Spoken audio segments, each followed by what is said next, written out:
Heç diqqət etmisinizmi? Bəzi insanlar münasibətlərdə çox rahatdılar, bəziləri daim tərk edilməkdən qorxur, bəziləri isə kimsə ona yaxınlaşan kimi qaçıb gizlənməyə yer axtarır.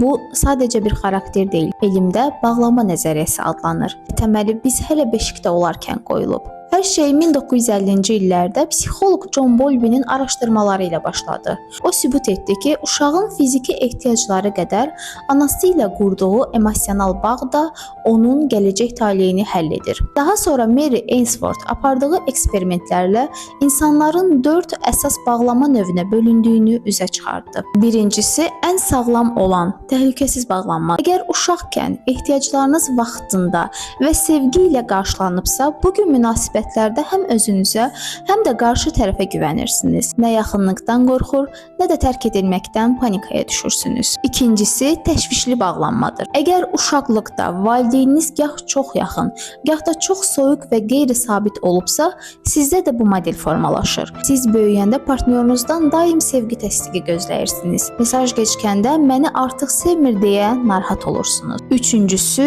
qaçınan bağlanma. Əgər uşaqkən hissləriniz görməzdən gəlinibsə və yaxud da sıxışdırılıbsa, hisslərinizi dondurmağı öyrənmisiniz. Sizin üçün yaxınlıq təhlükə deməkdir.